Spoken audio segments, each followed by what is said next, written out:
নদ-নদীর পানি কমায় কুড়িগ্রাম, গাইবান্ধা ও জামালপুরে বন্যা পরিস্থিতির আরও উন্নতি হয়েছে। তবে জামালপুরের অনেক জায়গায় বেরিয়ে আসছে বন্যার ক্ষত। বন্যার সময় পানির স্রোতে ভেঙে গেছে রাস্তাঘাট।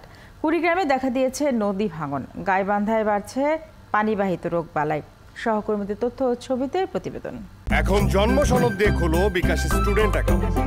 নিজের বিকাশ নিজে কর। কুড়িগ্রামে ধরলা, তিস্তা, ব্রহ্মপুত্র ও দুধকুমার নদ নদীর পানি বিপদসীমার নিচ দিয়ে প্রবাহিত হলেও কমছে না মানুষের দুর্ভোগ। ঘরে ঘরে দেখা দিয়েছে পানিবাহিত বিভিন্ন রোগ। খাওয়া দাওয়া এবং রান্নাবাড়া করা যাচ্ছে না, বাচ্চা কাছে নিয়ে চলাফেরা খুব দুর্ভোগ। বাথরুম যাওয়া তার কোনো ব্যবস্থা নাই। এখন গরু বছর নিয়ে যে একটা আশ্রয় নামো সে জায়গাটাও নাই। এদিকে গবাদি পশুর খাবারের সংকটের সাথে দেখা দিয়েছে তীব্র নদী ভাঙন।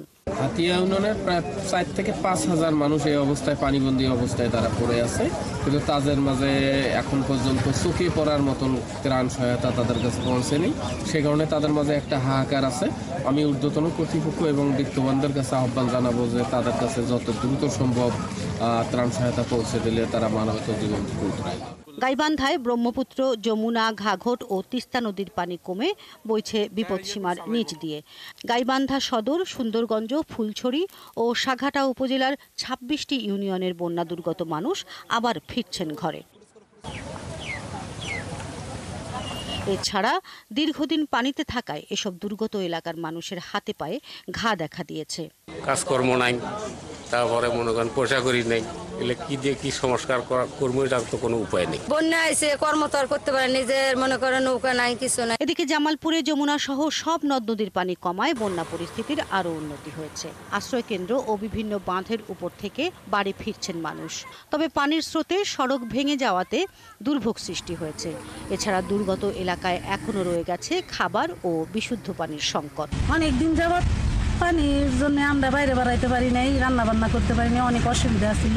আমাদের ফসল সব তলাই গেছে, সরকারের সহযোগিতা করে আবার নতুন করে ফসল পালাতে পারল।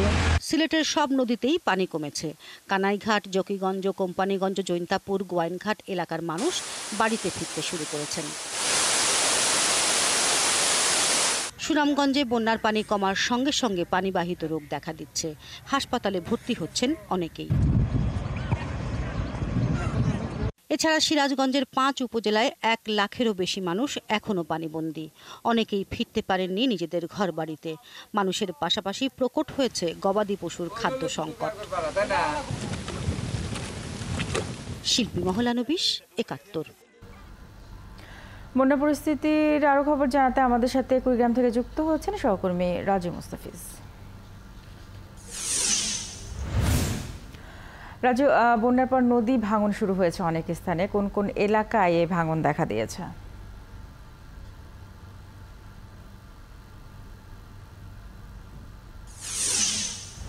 ধন্যবাদ স্বপ্না আপনাকে এইটুকুই বলে রাখি যে কুড়িগ্রামের বন্যা পরিস্থিতি আরও উন্নতি হয়েছে। কুড়িগ্রামের যে অবস্থাটার যে ভাঙন হচ্ছে, ধরলা, ব্রহ্মপুত্র, তিস্তা, দুধকুমার বেশ কিছু এলাকায় ভাঙছে। প্রায় 5 বিভিন্ন রোগে আক্রান্ত হয়েছে। এই হাত পায়ে ঘা, জ্বর, ডায়রিয়া সহ বিভিন্ন ভাবে আক্রান্ত হয়েছে এই মানুষের। এই মানুষজন যখন পায়া করছেন তখন তারা বলছেন যে আসলে চরম দুর্ভোগে পড়েছেন এবং তাদের স্বাস্থ্যসেবা যাদের কিছুটা বেশি হয়। এই কারণেই বিভিন্ন থেকে ওইসব দুর্গম এলাকায় বিভিন্ন ঔষধ সরবরাহ করছে। আপনাকে বলে রাখি যে আমার সাথে কুড়িগ্রাম জেলা আরএমও বিভিন্ন ঔষধ সরবরাহ করছে। আপনাকে বলে রাখি যে আমার সাথে কুড়িগ্রাম জেলা আরএমও রয়েছেন। উনি বলবেন যে তারা কিভাবে সাহায্য করছেন ওইসব বন্যা দুর্গত মানুষদের। ধন্যবাদ আপনাকে। আমাদের কুড়িগ্রাম জেলার বন্যা পরবর্তী অবস্থা দেখতে পাচ্ছি যে পানিবাহিত যে রোগগুলো, বিশেষ করে ডায়রিয়া, টাইফয়েড, যে জন্ডিস, এই ধরনের রোগী আমাদের হাসপাতালে বন্যা পরবর্তী সময়ের তুলনায় এখন বেশি ভর্তি হচ্ছে। আমাদের এখানে পর্যাপ্ত পানিতে এই ধরনের যারা এই বন্যার সময় ঘরে বন্দী অবস্থা, তাদের স্কিনের যে প্রবলেমগুলো, বিশেষ করে বিভিন্ন খায় পাত্রা, এই সমস্যাগুলো নিয়েও বহির্বিভাগের সবচেয়ে স্কিনের যে প্রবলেমগুলো, বিশেষ করে বিভিন্ন ঘা পাসরা এই সমস্যাগুলো নিয়েও বহির্বিভাগে সবসময় রোগীরা আসতেছেন এবং এই রোগীগুলোর জন্য পর্যাপ্ত ওষুধের ব্যবস্থা রয়েছে এবং আমরা তাদেরকে যথাসাধ্য তাদের স্বাস্থ্য সমস্যার জন্য যে চিকিৎসা সেবা প্রয়োজন সেটা দিয়ে যাচ্ছি। স্বপ্ন, আপনি শুনছিলেন যে আসলে মানুষের যে দুর্গত সেবার যে অবস্থিতি এটি শুনছিলেন। আরেকটি জিনিস আপনাকে বলে রাখি, শুধু স্বাস্থ্যসেবাই নয়, মানুষের যে খাবারের যে সংকটটি, এই সংকটটি এখন চরম আকার ধারণ করেছে। ওইসব বন্যা কবলিত মানুষ তারা বিভিন্ন যে খাবার, তাদের হাঁস মুরগি গরু ছাগল খুব কম দামে বিক্রি করছে এবং বিক্রি করে তারা প্রধানত খাবারটি জোগাড় করছে। এবং এই দীর্ঘ প্রায় 15 থেকে 16 দিন মানুষ যে তাদের ঘরবাড়ি ভেঙে পড়েছে বন্যার কারণে এবং ঘরে আসবাবপত্র সম্পূর্ণ নষ্ট হয়ে গেছে। একদিকে ঘরবাড়ি ঠিক করা, অন্যদিকে খাবার জোগাড় করা, এই দুটো মিলে তারা চরম সংকটে পড়ছে। রাজু, কুড়িগ্রামের বন্যা পরিস্থিতির খবর জানছিলাম আমরা আপনার কাছ থেকে। অনেক ধন্যবাদ আমাদের সাথে যুক্ত হওয়ার জন্য।